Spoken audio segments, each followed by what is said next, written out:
Hello and welcome to another episode of Guess That Historical Romance Term. I'm your host, B. Our contestant today is B. Your first question is, what is a reticule?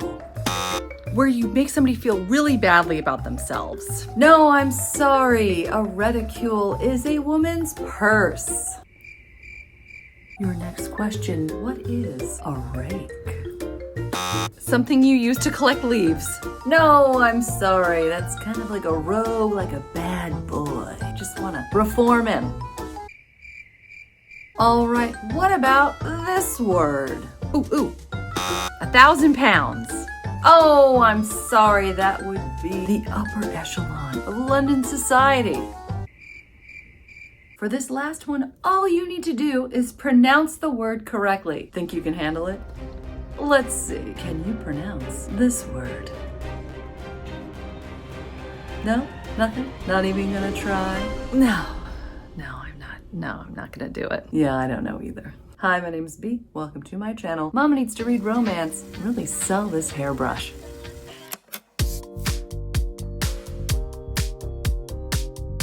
We are in the midst of the historical romance readathon, thought up by the brilliant Maggie of Maggie's Books and Stuff. Many of us who are involved in this readathon got together and decided to do a collab where we talk about our top historical romances of all time. I'll bet you anything by the end of this readathon, I'll have at least one more to add to my collection. I'm wearing my Wallflower shirt, and the reason I'm wearing it isn't just so I could awkwardly show it to you. It's so I could talk about one of my favorite books of all time, of any genre. Again, The Magic by Lisa Kleypas. If you're going to read the Wallflowers series, please, for the love, read this first. It's the prequel. It's perfect. It's required reading, in my opinion. Every time someone says they started with Secrets of a Summer Night, it hurts me.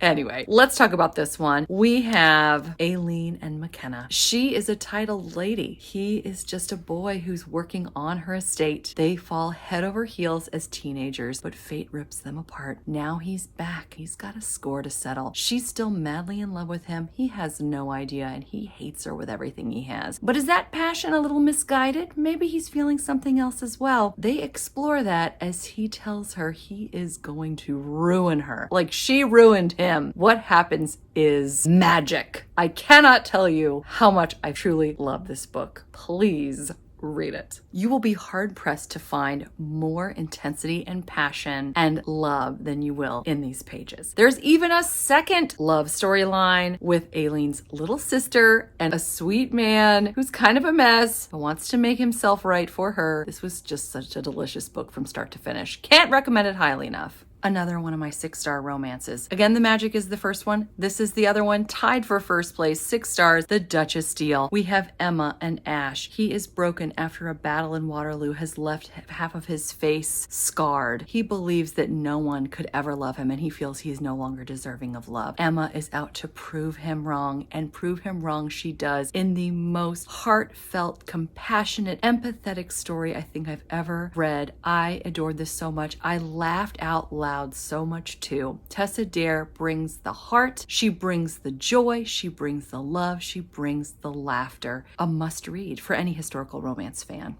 Back with another Lisa Kleypas. This is book 4 of the Hathaways series. We have Leo and Catherine. He is part of the Hathaways. He is a rake. He's trouble, but he's been through a lot and he is still nursing some wounds. We also have Catherine, who is the paid companion for some of his sisters, but she's got a mysterious past. The two of them are enemies. They ping off of each other for several books. They can't stand to be in the same place. And yet, after a while, their passion of hatred turns into passion of love. I said that really weird, but you know what I'm saying, right? This book is so fantastic. I love it so much. Again, a must read. I wouldn't talk about another author that I just mentioned again. Yes, I would. Tessa Dare, Romancing the Duke. This is book 1 of the Castles Ever After series. I didn't think I was going to like this one because this guy's not a cinnamon roll hero, although none of these guys have been so far. Anyway, this is a Beauty and the Beast retelling that is done so well. Our girl here, she is just trying to be seen as an adult after being a beloved children's book character, essentially. Her dad wrote stories, and she is just trying to come out from the shadow of that. Everyone sees her as this this little girl, but she's out of money and she inherits a castle. Unfortunately, there's a really gruff duke who already lives there. He is blind and he is angry about it. He just wants to shut the rest of the world away, and she is not going to let him. They change one another in ways that are so beautiful. It's hard to find a book that so fully shows two people seeing the other one for who they are in the moment, but also wanting to celebrate their growth. I loved it so much. The ending had me in tears. The ways that he lets his pride fall away in order to show the woman he loves that he will be there for her. It was perfection. Oh my gosh, I read this as part of an arc. When it came out earlier this year, I fell in love with it so hard I had to have a copy as well. This book is phenomenal. Our heroine has been raised as a man. She's a woman and she is feeling completely alone in society because no one knows who she really is. We find a gentleman who's dealing with something similar, but for very different reasons. He has been in the wild of Canada for like a decade. He has gone feral. He's not interested in society either. The two of them discover each other and break down the walls. It's passionate. It's intense. It is everything. I loved every moment. I don't know the last time I was so enthralled by writing and just seeing what was going to happen next. I didn't know how it would end. There are so many magical scenes in this. Anytime the two of them are together, basically the pages come to life. It was a gorgeous read. So different too. I can't recommend it highly enough.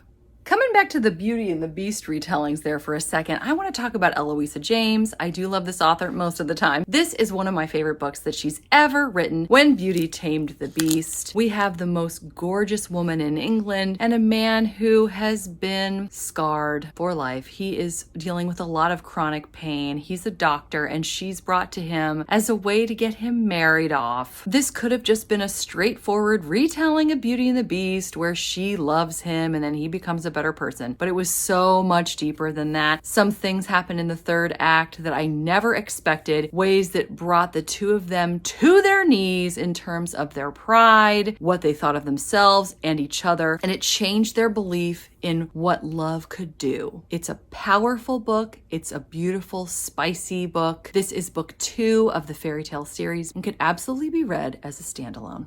I'm sorry to talk about this yet again, but I loved it so much. Hello, Stranger. This is book 4 of the Ravenel series by Lisa Kleypas. Here we see Dr. Garrett Gibson and Ethan Ransom. She is an amazing doctor. He is a detective. He wants her to be fierce and the most amazing woman she can be. He's got a secret though, and as she falls for him, she gets embroiled in some pretty big danger. Also, there's some incredible caretaking in this. Not only does he love her so beautifully with his body, but also with his words. I was here for it. I loved this book so much. One of my favorite Lisa Kleypas of all time.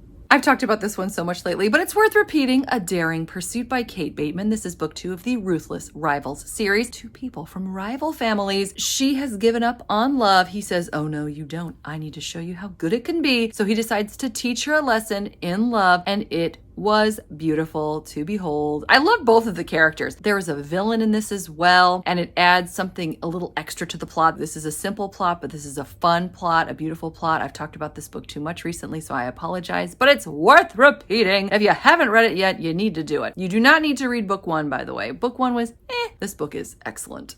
Another book that I read recently, I actually don't own. It was very interesting, very different. Again, I really enjoy that about the historical romances. This is The Dueling Duchess. It was published this year. I read it as an ARC, really enjoyed it. We have Cecile. She really knows her way around a gun because her father actually made them. She's got a very interesting backstory that actually might come back to haunt her, but she is working at a circus, showing off her skills for the people of the Temps every day. Speaking of the Temps, there is a man who is very high class, who she started something with in the first book of the series, but unfortunately he wasn't able to maintain their relationship. Well, she hasn't forgiven him, but he's back to grovel and grovel hard. And if you love groveling, this is the book for you. It was a lot of fun. It was very different. There was a lot of excitement, a lot of adventure. This second chance romance was just yummy. And the spiciest historical romance I've ever read. So if you're into spice, I also recommend this.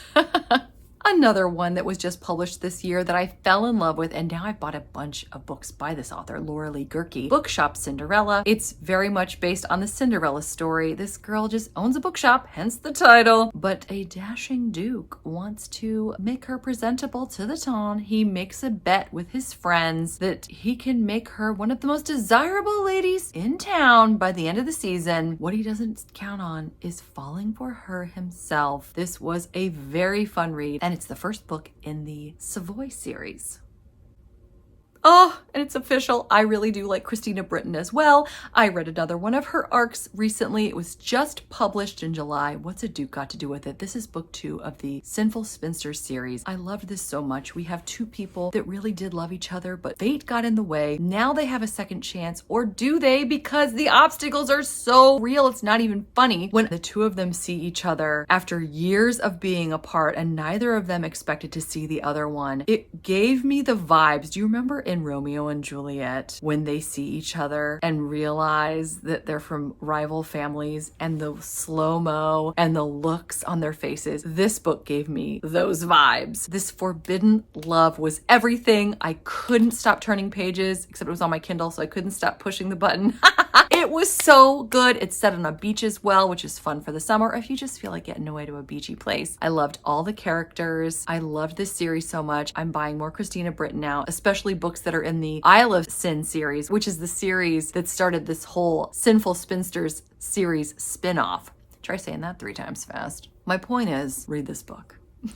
I'm going to close out with some Highlander romance because that's certainly a big part of historical. And I did start my channel all about Highlander romance, and then I forgot about it. A Highlander Never Surrenders, which is book 2 of the McGregors series. Claire Stewart is fierce. She's a fighter and she is on a mission. But Graham Grant is on another mission, and that's to stop her, find out what she's up to, and probably seduce her. He's definitely a rake. He is ridiculously hot. And the 2 of them on an adventure across the country together is so much ridiculous fun. There's also political intrigue that's based on actual history. I found this to be fun in every kind of way. It was funny. It was exciting. I loved seeing a very strong heroine, and I loved seeing an even stronger man. He lets her be strong, but he also lets out some of her softness. I just loved it so much. Highly recommend. And you do not need to read the first book in the series, by the way.